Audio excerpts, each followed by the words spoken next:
สวัสดีค่ะวันนี้แอดมินก็มีข่าวสารเกี่ยวกับกรมอุตุนิยมวิทยามาให้ทุกท่านได้รับฟังเป็นพายุฤดูร้อนซึ่งจะมีผลกระทบต่อประเทศไทยโดยเฉพาะภาคอีสานตอนบนกันนะคะ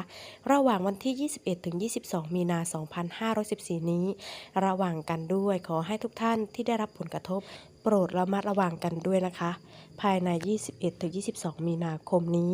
ซึ่งทางกรมอุตุนิยมวิทยาก็ได้ประกาศแจ้งเตือนเป็นที่เรียบร้อยแล้วนะคะถ้าเกิดว่าเรายังไม่ได้รับข่าวสารจากกรมอุตุนิยมวิทยาก็อย่าเพิ่งเชื่อนะคะบริเวณภาคตะวันออกเฉียงเหนือตอนบนจะมีฝนฟ้าคะนอง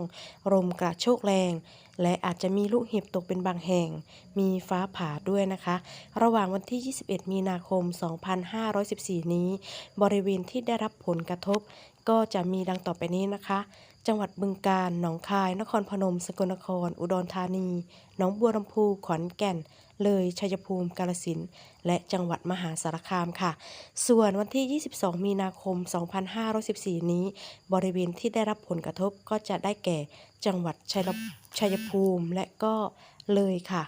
ข้อควรปฏิบัตินะคะไม่ควรอยู่ในที่โล่งแจ้งใต้ต้นไม้ใหญ่หรือสิ่งปลูกสร้างและป้ายโฆษณาที่ไม่ค่อยแข็งแรงเท่าไหร่นะคะยังไงก็ขอให้ประชาชนทุกท่านนะคะโปรดติดตามข่าวสารข้อมูล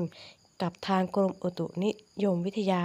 เป็นช่วงๆนะคะที่เรานั้นจะได้รับมือเกี่ยวกับพายุฤดูร้อนได้ทันท่วงทีกันค่ะยังไงก็ขอเป็นกำลังใจให้กับทุกท่านด้วยนะคะ